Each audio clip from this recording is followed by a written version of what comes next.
다시 오심 믿고 바라보며 살아가기를 축복합니다. 오늘 주신 말씀 의지해서 나의 오병이어를 드립니다 하는 제목으로 말씀을 증거합니다. 2023년이 벌써 한 주가 지났습니다. 여러분 지난 한 주 하나님께 영광 올려드리셨습니까? 아멘. 새해에는 어떤 결심을 하셨습니까? 우리 교회 게시판을 보니까요, 새해 꿀성이 보약 큐티를 하겠다, 또 성경 1독, 2독, 3독, 나는 1시간 기도하겠다, 이렇게 결심하신 분들이 많이 계십니다. 새해에도 말씀과 기도를 통해서 나의 하나님을 만나는 은혜를 깊이 누리시기를 축복합니다. 새해는 지난해보다 더 하나님을 깊이 알고 예수 그리스도를 더 닮아가고 성령의 인도하심에 더 민감하여서 하나님을 참으로 기쁘시게 하는 믿음의 열매를 많이 맺는 성도님들 되시기를 축복합니다. 새해에는 중보기도 훈련도 받으시고 제자 훈련도 받으셔서 영적으로 더욱 성숙해 가시기를 축복합니다. 그런데 이런 모든 결심 중에서도 가장 중요한 결심, 또 우리가 반드시 꼭 해야 될 결심이 있습니다. 그것은 새해에는 하나님을 기쁘시게 하는 참된 예배자가 되겠다 하는 결심입니다. 하나님을 기쁘시게 하는 예배자가 되겠다. 여러분 오늘 교회 왜 나오셨습니까? 누구 만나러 오셨습니까? 이것이 중요한 것이죠. 살아계신 하나님께 예배드리기 위함입니다. 하나님께서 우리를 창조하시고 우리를 구원하신 목적이 바로 우리에게 베풀어 주신 모든 은혜의 그 영광을 찬송하게 하기 위함입니다. 에베소서 1장 4절 6절 말씀에 곧 창세전에 그리스도 안에서 우리를 택하사 우리로 사랑 안에서 그 앞에 거룩하고 흠이 없게 하시려고 그 기쁘신 뜻대로 우리를 예정하사 예수 그리스도로 말미암아 자기의 아들들이 되게 하셨으니 이는 그가 사랑하시는 자 안에서 우리에게 거저 주시는 바 그의 은혜의 영광을 찬송하게 하려는 것이라. 하나님께서 우리를 자녀 삼으신 목적이 찬송 받으시기 위해서, 예배 받으시기 위해서라는 것이죠.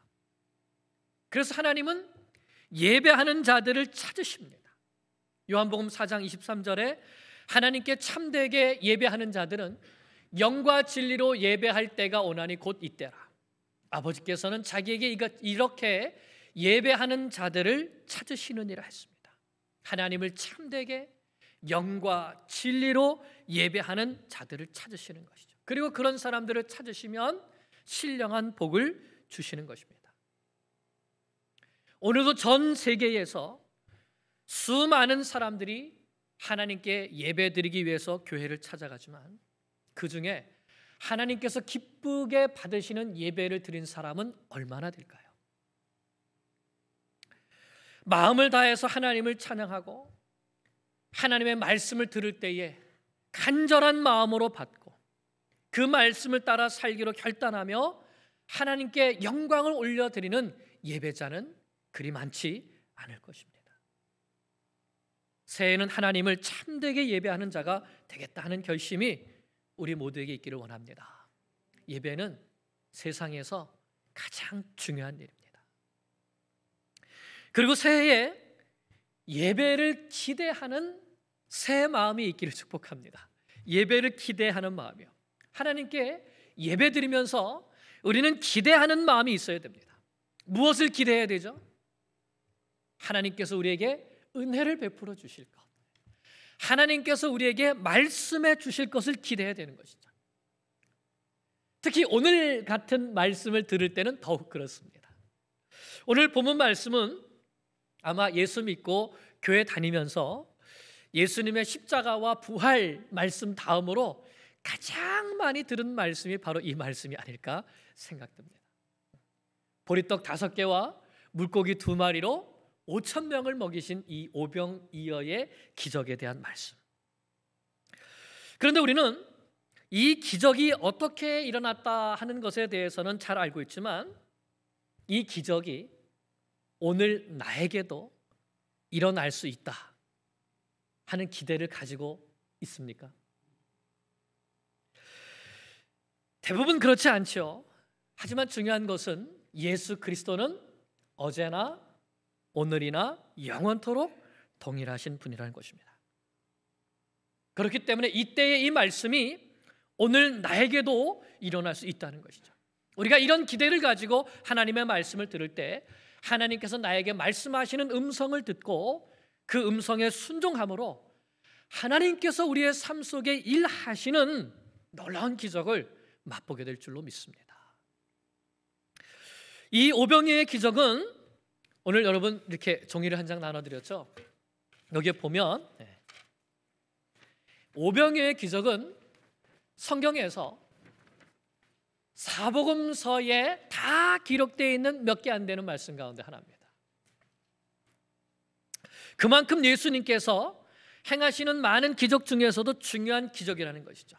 그래서 오늘은 여러분 이 본문들을 비교해 가면서 이 말씀을 좀 차근차근 살펴보면 좋겠습니다. 먼저 본문의 배경을 우리가 생각하면서 네 가지 질문을 하면 좋겠습니다. 언제, 어디에서, 누가 무엇을 하고 있었는가 하는 것입니다. 자, 먼저 언제 이 일어났는가? 요한복음 1절을 보면 그 후에 이렇게 시작되고 있습니다. 그 후에. 그러면 5장 사건 이후인데 5장은 베데스다 연못가에서 38년 된 병자를 고쳐주신 다음의 사건입니다. 근데 그 다음에라고 했는데 시간을 특정하기가 좀 어렵습니다. 복음서 중에서 시간의 흐름을 따라서 사건들을 기록한 복음서가 바로 누가복음입니다. 누가복음 1장 3절을 보면 누가가 데오빌로에게 내가 이 예수님께서 행하신 일들을 차례대로 기록하여서 보낸다 이렇게 말하고 있습니다. 누가복음 9장 10절을 보겠습니다. 거기 보면 사도들이 돌아와 자기들이 행한 모든 것을 예수께 여쭈니 데리시고 따로 벳세다라는 곳으로 떠나셨으나 이렇게 말씀하고 있습니다. 사도들이 돌아왔다. 그럼 그 앞에 무슨 말씀이 있는가? 예수님께서 12사도들을 파송하시고 가서 복음을 전하게 하시고 병을 고치게 하시는 일이 있었습니다. 그런 사역을 하고 제자들이 돌아온 다음의 일이다라고 하는 것이죠. 자, 다음으로 어디에서 이 기적이 일어났습니까? 요한복음 1절을 보면 디베랴의 갈릴리 바다 건너편으로 가셨다 이렇게 말씀했습니다. 디베랴의 갈릴리 바다 건너편이다. 그 다음에 또 누가복음을 보면 어디라고 그랬죠? 벳세다라는 장소가 10절에 특정되어 있습니다. 그러나 그 마을이 아니고 그 근처에 있는 빈들, 마태복음 13절을 보면 빈들, 또 마가복음 31절을 보면 한적한 곳 이렇게 말씀하고 있죠. 그러니까 마을 한가운데가 아니라 마을에서 좀 떨어진 빈들 한적한 곳에서 이 사건이 일어난 것입니다. 왜 예수님께서 이렇게 한적한 곳을 찾아가셨는가? 그것은 마가복음을 보면 항상 예수님께서 가시는 곳마다 사람들이 많이 오니까 12 제자들이 나가서 복음을 전하고 병을 고치느라 수고했으니까 제자들과 함께 한적한 곳으로 가셔서 쉬시려고 그곳으로 가셨던 것입니다. 그런데 제자들과 함께 이 예수님이 배를 타고 가시는 것을 누가 보았는가? 많은 사람들이 보았습니다. 야, 저기 예수님이 가신다. 그리고 어떻게 했냐면 많은 사람들이 여러 마을에서부터 나와서 걷기도 하고 뛰기도 하면서 예수님께서 배를 타고 가시는데 배 타고 가시는 것보다 더 먼저 달려가서 그 건너편에 가서 기다리고 있었습니다. 마가복음 33절을 보겠습니다. 시작. 그들이 가는 것을 보고 많은 사람이 그들인 줄 안지라 모든 고을로부터 도보로 그곳에 달려와 그들보다 먼저 갔더라. 예수님은 좀 한적한 곳에 가서 제자들하고 좀 쉬고 싶으셨는데 오히려 큰 무리가 달려와서 예수님보다 앞서가서 그곳에서 기다리고 있었던 것이죠. 그러면 왜 그들은 이렇게 예수님께 달려왔습니까? 요한복음 2절 보면 큰 무리가 따르니 이는 병자들에게 행하시는 표적을 보았습니다. 예수님께서 많은 병자들을 고쳐주시는 표적을 보았기 때문인 것이죠. 그래서 수많은 사람들이 예수님 앞에 다시 몰려들었는데 예수님이 어떻게 하시는가? 마태복음 14절을 보면 예수께서 나오사 큰 무리를 보시고 불쌍히 여기사 그 중에 있는 병자를 고쳐주시니라. 자기에게 나온 병자들을 고쳐주셨습니다. 또 누가복음 11절을 보면 예수께서 그들을 영접하사 하나님 나라의 일을 이야기하시며 병 고칠 자들은 고치시더라. 하나님 나라의 일, 즉 하나님 나라에 대하여서 또 하나님의 말씀을 가르쳐 주셨던 것이죠. 예수님께서 여러분 오늘은 여기 좀 쉬러 왔으니까 모두들 돌아가 주시면 고맙겠습니다. 오늘은 제가 좀 제자들하고 좀 쉬어야 되겠습니다 하실 법도 한데 그렇게 하시지 않고 예수님을 찾아온 큰 무리들에게 하나님의 말씀을 가르쳐 주시고 병든 자들을 고쳐 주셨다는 것입니다. 그러면 왜 그렇게 하셨을까요? 왜 그렇게 하셨을까요? 그들을 불쌍히 여기셨기 때문입니다. 마가복음 34절을 보니까 예수께서 나오사 큰 무리를 보시고 그 목자 없는 양 같음으로 인하여 불쌍히 여기사 이에 여러 가지로 가르치시더라. 목자 없는 양 같기 때문에 무리들을 향한 예수님의 마음, 오늘 우리를 향한 예수님의 마음, 그것은 바로 목자 없는 양과 같이 유리하며 방황하는 우리들에게 참 목자가 되어 주시는 것이죠. 사랑하는 여러분, 오늘 여러분에게도 목자가 필요합니까? 아멘. 필요합니다. 요한복음 4절을 보면 이때가 마침 유월절의 명절인 유대인의 명절인 유월절이 가까운 때라고 했습니다. 유월절이면 사실은 사람들이 어디를 향해서 가야 됩니까? 예루살렘을 향해서 가야 되는 것이죠. 그런데 사람들이 예루살렘이 아니라 예루살렘의 정반대편에는 갈릴리에 모여 있습니다. 그것도 한적한 빈들로 나아갔습니다. 예루살렘에 가면 유월절 행사, 유월절 절기를 잘 지키게 해줄 수 있는 제사장들도 있습니다. 종교 의식을 잘 행해주겠죠. 말씀을 가르쳐주는 서기관들도 있고 율법 교사들도 있습니다.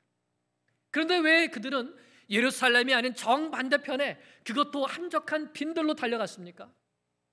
거기에 참 목자이신 예수님이 계셨기 때문인 것이죠. 그리고 그 예수님께서 나를 돌보아 주실 것을 믿었기 때문입니다.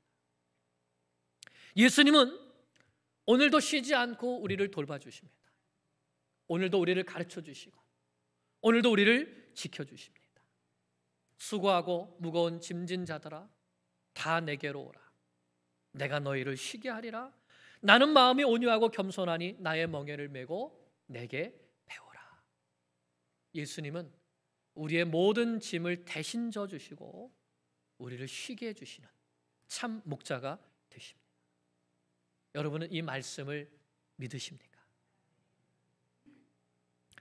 이렇게 벳세다의 빈들에 모인 많은 무리들이 참 목자이신 예수님으로부터 말씀의 돌봄을 받고 또 병고침의 돌봄을 받고 있었습니다.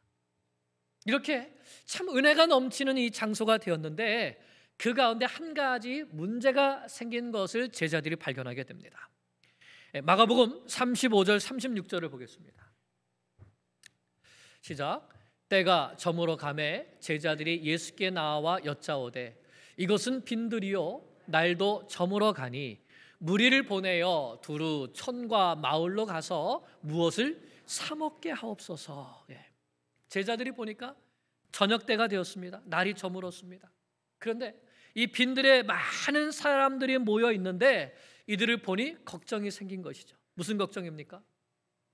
이러다가 이 사람들 쓰러지면 어떻게 하나 하는 것이죠. 먹을 것이 없으니 빨리 여러 마을들로 이 사람들 그냥 가게 해가지고 가서 뭐든지 좀 사 먹으라고 해야 되지 않겠냐 하는 마음이 생겨서 예수님께 말씀드린 것이죠. 그런데 예수님의 대답이 무엇이었습니까? 마태복음 16절입니다. 마태복음 시작. 예수께서 이르시되 갈 것 없다. 너희가 먹을 것을 주라. 이 사람들 보내지 말아라. 너희가 먹을 것을 주라 하는 것입니다. 예수님은 제자들이 무리들에게 먹을 것을 주기를 원하셨던 것이죠. 그리고 빌립에게 물어보신 겁니다. 요한복음 5절 하반절에 보니까 빌립에게 이르시되 우리가 어디서 떡을 사서 이 사람들을 먹이겠느냐 하시니 했습니다. 만약 예수님께서 여러분에게 물어보셨다면 여러분은 뭐라고 대답하시겠습니까? 김 목사, 우리가 어느 떡집에서 떡을 사야 이 사람들을 다 먹일 수 있을까? 얼만큼 사야 될까? 제 대답은 예수님, 어른 남자만 해도 5,000명입니다. 아이들과 여자들까지 있습니다. 이렇게 많은 사람들을 먹일 수 있는 떡집이 어디 있겠습니까? 그냥 가서 알아서 사 먹으라고 보내시죠. 이게 제 대답인데 빌립의 대답도 똑같습니다. 각 사람으로 조금씩 받게 할지라도 200데나리온의 떡이 부족하리이다. 예수님, 한 사람 앞에 5불씩만 잡아도 장정만 남자만 5,000명이니까 10,000명은 훨씬 넘습니다. 5만 불이 넘습니다. 그런 돈이 어디 있습니까? 설령 돈이 있다 할지라도 갑자기 어디에서 5만 불어치 떡을 살 수 있겠습니까? 빌립의 대답은 아주 합리적이었습니다. 아마 여러분의 대답도 저나 빌립의 대답과 똑같을 것입니다. 예수님, 돈도 없고 떡도 없습니다. 그러니 그냥 돌려보내는 것이 상책입니다. 그러면 여러분, 예수님은 이것을 모르셨을까요? 돈도 없고 떡도 없다 하는 것을 모르셨을까요? 빌립도 알고 우리도 아는데 예수님이 모르셨을 리가 없지요. 당연히 예수님도 아셨습니다. 그런데 왜 빌립에게 이런 질문을 하셨는가? 이것이 중요하지 않겠습니까? 왜 빌립에게 이런 질문을 하셨는가? 빌립의 고향이 벳세다입니다. 벳세다예요. 그럼 예수님께서 떡을 어디서 사서 먹일까 물어보면 빌립은 자기 고향이니까 훤히 알고 있죠. 우리 고향엔 그런 떡집이 없는데 압니다. 그러니까 예수님께서 모르셔서 빌립에게 물어본 질문이 아니라는 것이죠. 그러면 왜 빌립에게 물어보셨을까요? 요한복음 6절을 보니까 이렇게 말씀하시면 친히 어떻게 하실지를 아시고 빌립을 시험하고자 하심이라. 빌립에게 테스트하셨다는 겁니다. 시험 문제를 내셨다는 거예요. 이것은 참 목자로서 예수님은 이미 계획을 다 세우고 계셨습니다. 예수님의 계획은 불쌍한 양들을 그냥 돌려보내는 것이 아니라 그들에게 하늘에서 내려오는 떡과 고기를 먹게 하시는 것이죠. 마치 출애굽한 이스라엘 백성들을 하나님께서 하늘에서 내려오는 만나와 메추라기로 먹이신 것처럼 오늘 이 벳세다 광야의 빈들에서 다시 예수님은 당신의 백성들에게 하늘의 양식을 먹이기를 원하셨던 것입니다. 예수님은 오늘도 우리를 먹이시기 원하십니다. 근데 문제는 나는 진정으로 그것을 믿는가? 우리 주님께서 오늘도 나를 돌보고 계시고 오늘도 나를 책임지시고 계시고 하늘 양식으로 나를 먹이실 계획을 가지고 계신다는 사실을 믿는가? 그 믿음의 문제였던 것이죠. 마태복음 6장 30절 33절에 이렇게 말씀합니다. 오늘 있다가 내일 아궁이에 던져지는 들풀도 하나님이 이렇게 입히시거든 하물며 너희일까 보냐 믿음이 작은 자더라. 그러므로 염려하여 이르기를 무엇을 먹을까 무엇을 마실까 무엇을 입을까 하지 말라. 이는 다 이방인들이 구하는 것이라. 너희 하늘 아버지께서 이 모든 것이 너에게 있어야 할 줄을 아시느니라. 하나님은 다 계획이 있으시다.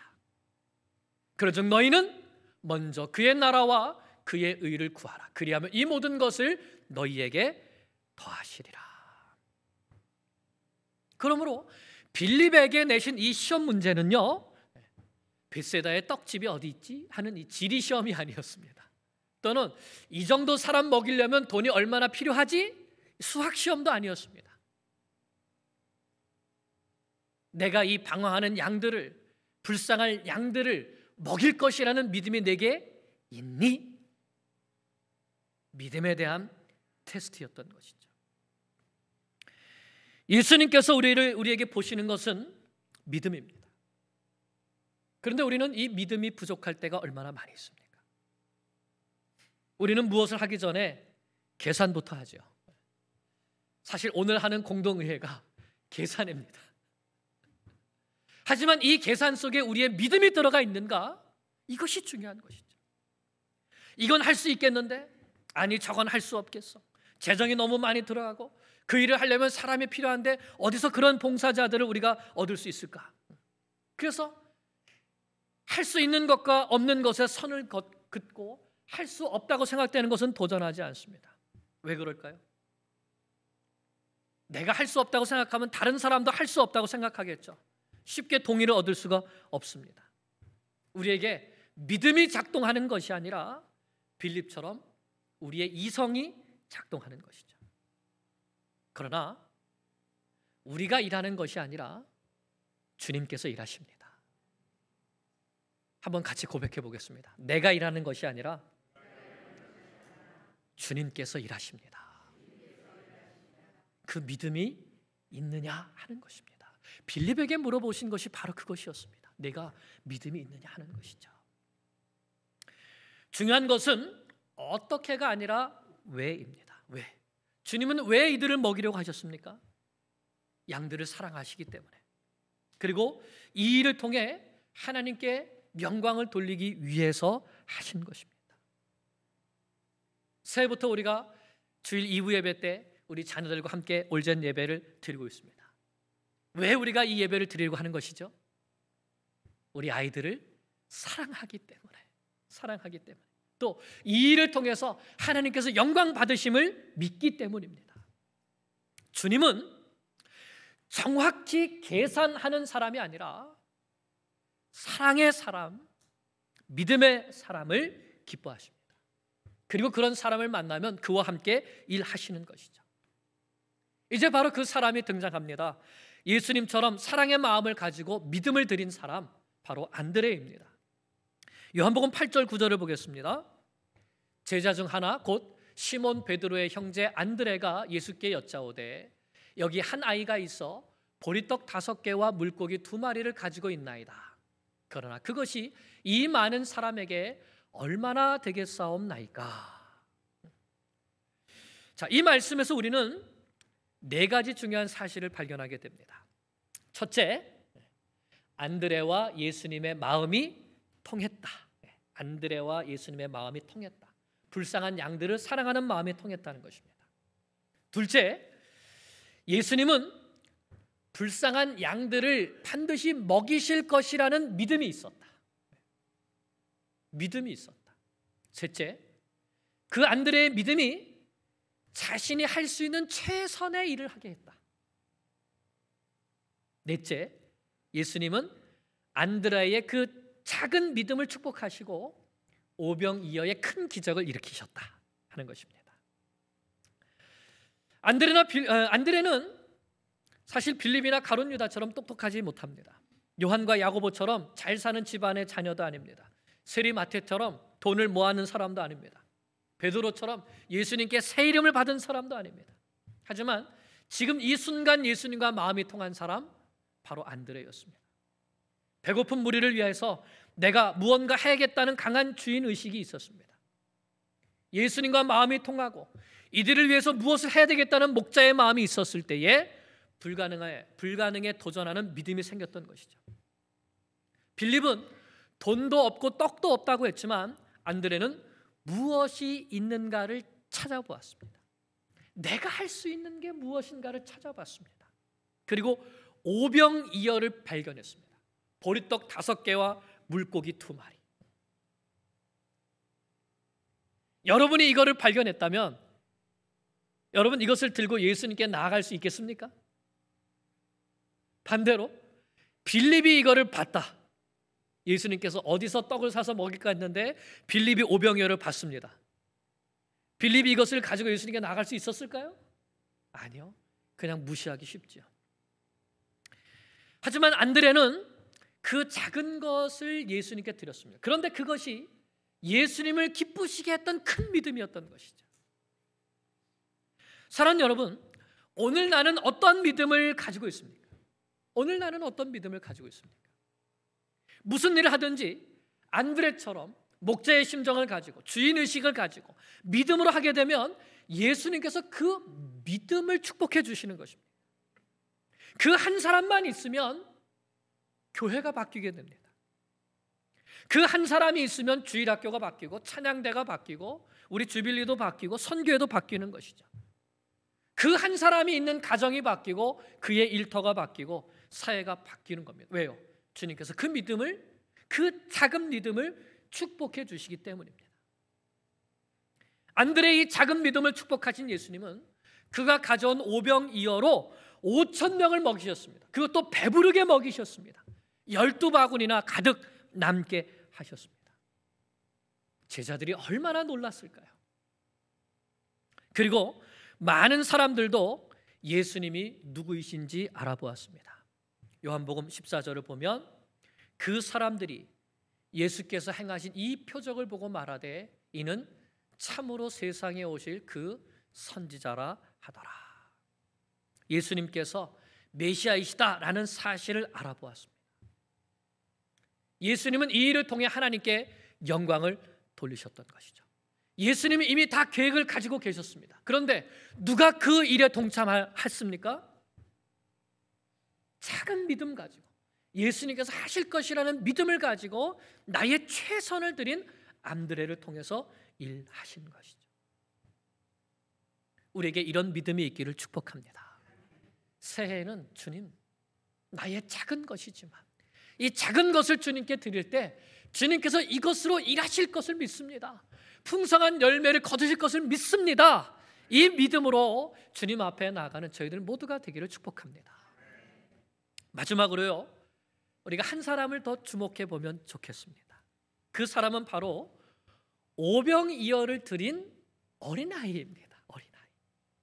사실 이 오병이어는 안드레의 것이 아니었습니다.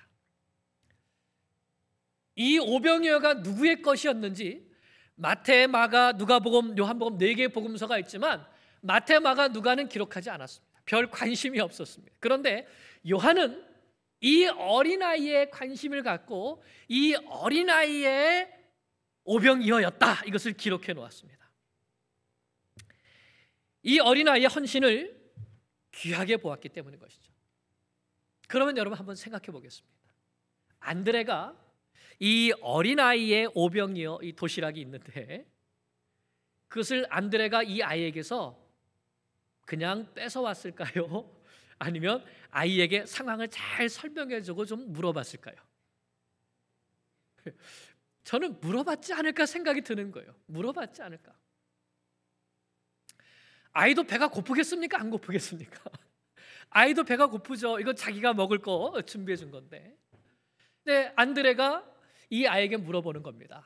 꼬마야, 지금 예수님이 여기에 있는 많은 사람들을 먹이고 싶어 하시는데 우리가 예수님께 무언가 좀 드릴 게 필요해. 우리가 이걸 드리면 예수님께서 이걸로 큰 무리들을 먹게 하실 거야. 너의 이 오병이어를 좀 예수님께 드릴 수 있겠니? 물어봤지 않을까요? 꼬마가 뭐라고 대답했겠습니까? 네, 좋아요. 여기 있어요. 네, 좋아요. 여기 있어요. 가져가세요. 예수님께 드려주세요.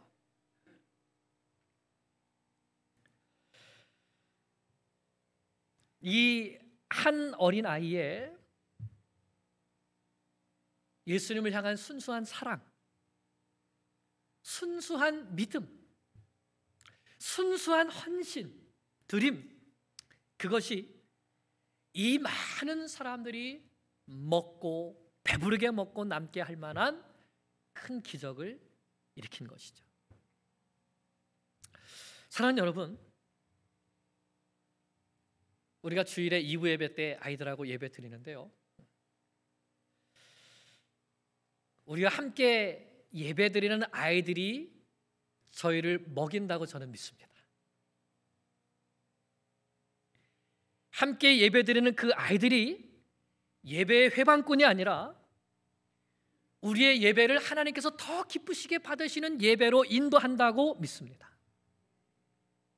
그 어린아이들의 순수한 믿음이, 예수님을 사랑하는 깨끗한 마음이 우리의 영혼을 먹이는 것이죠. 어른들이 아이들을 돕는 것이 아니라 아이들이 어른들을 돕습니다.